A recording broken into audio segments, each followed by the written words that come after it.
আজকের এই মহৎ সভার সভাপতি ও সম্মানিত ভান্ডারিয়ার অধিবাসী এবং অন্য উপজেলার কিছু অতিথি আছেন কাউখালী এবং নেসারাবাদের।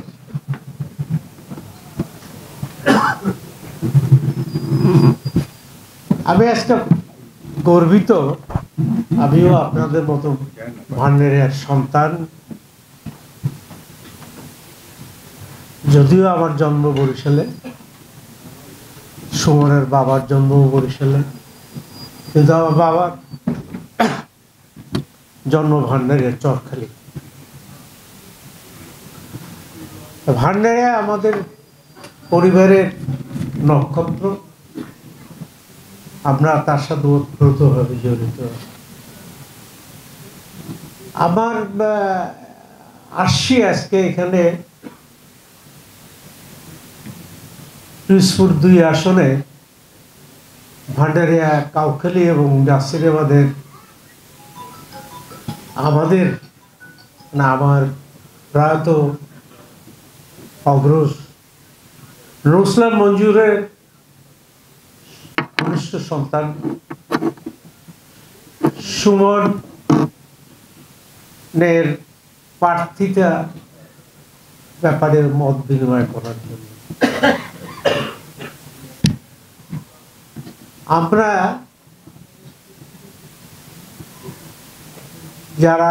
আপনারা যারা আমার সামনে বসা আছেন, এই বয়স ৬২ ঊর্ধ্ব ৭০-এর কাছাকাছি, তারা যদি আমরা ১৯৭১-এর দিকে ফিরে তাকাই, তাহলে দেখতে হবে ওই সময় আমাদের মধ্যে একটা তথাকথিত, যদি বলি পূর্ব পাকিস্তানি, আর আমি বলবো আমরা যারা বাঙালি, তারা আমরা সশস্ত্র একটা সংগ্রাম করেছিলাম। কিসের জন্য সংগ্রাম করেছিলাম? একটা বাঙালির জন্য, নতুন দেশ, একটা স্বাধীন দেশের জন্য। হ্যাঁ, দীর্ঘ ৯ মাস আমরা সংগ্রাম করেছি, আমরা যুদ্ধে জয়লাভ করেছি। পৃথিবীর মানচিত্রে একটা দেশের নাম আসছে বাংলাদেশ, কিন্তু আমরা স্বাধীনতা অর্জন করতে পারিনি। এই কিছুক্ষণ আগে ২-১ জন বক্তা বলে গেছেন, এই যে বিসমিল্লাহির রহমানে বলার সুযোগ পাইনি, আপনার আমার বাক স্বাধীনতা ছিল না, এটা শুধু কত ২০-২১ বছরের ব্যাপার না, আপনার আমার ভোটাধিকার ছিল না। এই সব আবার ফিরে পেলাম ১৯২৪ সালের জুলাই মাসে। এই ২৪ সালের জুলাই মাসে কৃতিত্ব কিন্তু পুরোপুরি কোনো রাজনৈতিক সংগঠনের নয়। এই কৃতিত্ব, এ ত্যাগ তিতিক্ষা ছাত্র ও জনতার সকলের। কাজে এই কৃতিত্ব যেটা আপনার নেতৃত্ব, যেটা রাজনৈতিক দল দিতে পারে নাই, সেটা এই প্রজন্ম দিচ্ছে। কাজেই আমাদের দরকার নতুন প্রজন্ম, নতুন নেতৃত্ব। সেভাবে যদি আপনারা বিচার করেন, পক্ষপাতিত্বমূলক যদি বাদ দেন, তাহলে আপনাদের স্বীকার করতে হবে কোনো রাজনৈতিক সংগঠনে আপনার ইয়ং জেনারেশন লিডারশিপ নেওয়ার সুযোগ পায় নাই, কিংবা তাদের সুযোগ দেওয়া হয় না। আজকের সময় আসছে, আজকে আমরা ২১ কোটি ২২ কোটি লোক, তার মধ্যে আপনার পরিসংখ্যান দেখলাম কালকে না পরশু, আমাদের ভোটার ৮ কোটি সামথিং, না পরশু বোধ হয় এরকম ১২ কোটি বলছে। আচ্ছা, ১২ কোটির মধ্যে যদি আপনি দেখেন ভোটার, তাহলে এর মধ্যে কত সংখ্যক আমার মতো বৃদ্ধ আছেন, কত সংখ্যক পাঁচ বসে আছেন, কত সংখ্যক যুবক আছে। আজকে আমাদের একটা সময় আসছে, আমি রুসলান মঞ্জুরের পরিবার থেকে তার ছোট ছেলেকে আমি আপনাদের সামনে জাস্ট উপস্থিত করছি আগামী নির্বাচনে পিরোজপুর 2 আসনের প্রার্থিতা হিসাবে।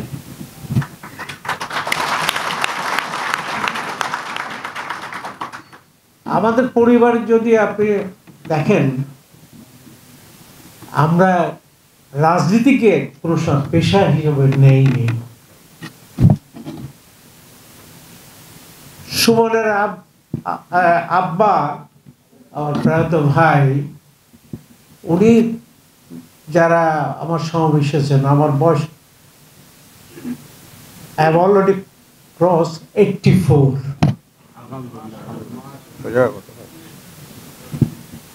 তারা হয়তো জানবেন যে 54 সালে যেহেতু যখন শেরে বাংলা একে ফজলুল হক, আপনার ভাসানী, শহীদ সোহরাওয়ার্দীর সেই যে যুক্তফ্রন্ট যে নির্বাচন হয়, তখন নুরুল ইসলাম মঞ্জুর সম্ভবত ক্লাস 10-এর ছাত্র। উনি ওই সময় কারাবরণ করেন এবং যদি দেখেন আপনার, উনিও কিন্তু পেশা হিসাবে রাজনীতি নেননি কোনো সময়। উনি একজন সফল উকিল ছিলেন, অ্যাডভোকেট ছিলেন বরিশালে, এবং উনি সিভিল প্র্যাকটিস করতেন যদ্দূর আমার মনে আছে। ওনার আমাদের পরিবারের সম্পর্কে আমি আজকে একটু বলবো, যেহেতু আমার ভ্রাতুষ্পুত্র ওই 2 আসনের ক্যান্ডিডেট। তাই আমরা পরিবারের আমরা 4 ভাই মুক্তিযুদ্ধে অংশগ্রহণ করি। আমার মেজ ভাই নুরুল ইসলাম মঞ্জুর, সুমনের আব্বা, ওর আম্মাও মুক্তিযুদ্ধে অংশগ্রহণ করে। আমার স্ত্রীও মুক্তিযুদ্ধে অংশগ্রহণ করেছিল। তারপরে সুমন, ইমন, অপু, এদের যখন একটা, বিশেষ করে সুমন আর ইমনের, এরা 2 যমজ ভাই। এর বয়স যখন আমার মনে হয় 1-1.5 বছর তো হবে কি 2 বছর, যখন মানুষের মানে আদর আহ্লাদে থাকার কথা, সেই সময় একটা তারা এই ইন্ডিয়াতে, ভারতে একটা ছোট্ট পরিসর রুমের মধ্যে তাদের পুরা ফ্যামিলি থাকতে হয়েছে। এবং তারপরে স্বাধীনতার পরে আমার ভাই প্রয়াত নুরুল ইসলাম মঞ্জুর চেষ্টা করেছেন তার ছেলে মেয়েদের প্রপার এডুকেশন দেওয়ার জন্য। সুমন ভালো স্কুলে লেখাপড়া করেছেন। সুমন বিবিএ করেছে থাইল্যান্ড থেকে, ও এমবিএ করেছে আপনার টেক্সাস থেকে, এবং সুমন একজন সফল ব্যবসায়ী। তার 2 মেয়েও শিক্ষিত, আপনারা শুনেছেন ইতিমধ্যে। কাজী সুমন রাজনীতিকে পেশা হিসাবে নেয়নি। আমার পরিবার, ওর পরিবার যেমন কোনো সময় রাজনীতিতে পেশা হিসাবে নেয়নি, আমরাও নেইনি। আমরাও যেভাবে নেইনি, ও সেভাবে নেয়নি। তা আমি ব্যক্তিগতভাবে মনে করি যে প্রয়াত নুরুল ইসলাম মঞ্জুরের ছোট ছেলে, সে তার উত্তরসূরি হওয়ার সম্পূর্ণ যোগ্যতা রাখে, এবং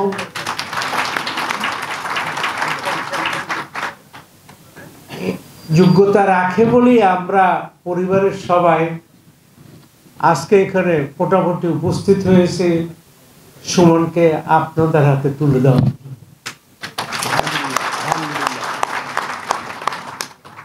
আপনাদের মনে রাখতে হবে, এই স্বরূপ কোটির একজন কিছু বক্তব্য রেখেছেন, 2 নম্বর আসনের ভোটের আনুপাতিক সংখ্যা অনুযায়ী যদি বিচার করেন, নেসারাবাদের ভোটের সংখ্যা কাউখালী ভান্ডারের চেয়ে বেশি। এইটা আপনাদের মনে রাখতে হবে যদি সুবনকে আপনারা বিজয়ী করে আনতে চান। আজকে অনেকে আনোয়ার হোসেন মঞ্জু সাহেব সম্বন্ধে বিশেষভাবে কথাবার্তা বলেছেন। আনোয়ার হোসেন মঞ্জু আপনাদের জন্য ভান্ডারিয়ার লোক, আমারও সেরকম ভান্ডারের লোক। আমি তাকে বলি ছাত্র অবস্থা থেকে চিনি। আপনারা যারা এই গত জুলাই আন্দোলনে 35 দিন, জুলাই আমরা হিসাব ধরি আর কি, 35 কি 36 দিন, এই 36 দিন যদি আপনারা এই যে আপনার জনরোষ বলেন, জন উচ্ছ্বাস বলেন, প্রতিবাদ বলেন, এইগুলা যারা বিশেষভাবে আপনি ইলেকট্রিক মিডিয়ার সামনে দেখেছেন, তারা মনে করতে পারবেন গত 3রা আগস্ট, 3rd আগস্ট রাত্রে আপনি তদানীন্তন গণভবনে আপনার স্বৈরাচারী হাসিনা আপনার একটা সভা করেছিলেন যে এই গণরোষকে, গণ উচ্ছ্বাসকে কিভাবে বন্ধ করা যায়। ওই উক্ত সভায় জোট সরকারের 14 জোট সরকারের 14 দলীয় জোট সরকারের সভায় উপস্থিত ছিলেন এবং তারা ওই সভায় সিদ্ধান্ত গ্রহণ করেন যে জনসমাবেশ, জনরোষ, জন উচ্ছ্বাসকে মেরে ফেলতে হবে। এর জন্য প্রয়োজনীয় ব্যবস্থা গ্রহণ করার জন্য ওনারা নির্দেশ দেন এবং ওই সভায় আনোয়ার হোসেন মঞ্জুর প্রতিষ্ঠান, তার সংগঠন উপস্থিত ছিলেন এবং ওনারা ওইখানে একটা সিদ্ধান্ত গ্রহণ করেন। কাজী যারা আপনার স্বৈরাচারী সরকারের দোসর এবং আপনার আমার আত্মীয় স্বজনকে মেরে ফেলছে, আহত করেছে, পঙ্গু করেছে, তারা আইনের দৃষ্টিতে দোষী এবং তারা বিচারের যোগ্য। এবং আপনি গত কালকে কিংবা আজকে বোধহয় ইলেকশন কমিশন বলেছে, একটা রুল পাশ করতে যাচ্ছে, যারা অভিযুক্ত এই জুলাই হত্যাকাণ্ডে এবং অন্যান্য গুম ও অন্যান্য হত্যাকাণ্ডের সাথে, তাদের নির্বাচন করার সুযোগ দেওয়া হবে না।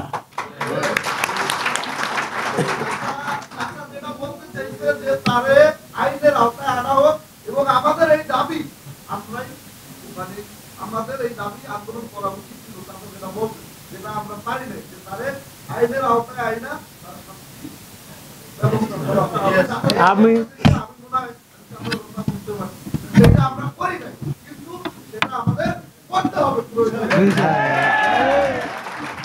কাজী ওনার কোনো সুযোগ নেই। আনোয়ার হোসেন মঞ্জুর বলেন, মহারাজ বলেন, ওনার ভাইয়ের ছেলে, কাউরই কোনো সুযোগ নাই আপনাদের এলাকায় ঘুরে ফিরে বেড়ানোর।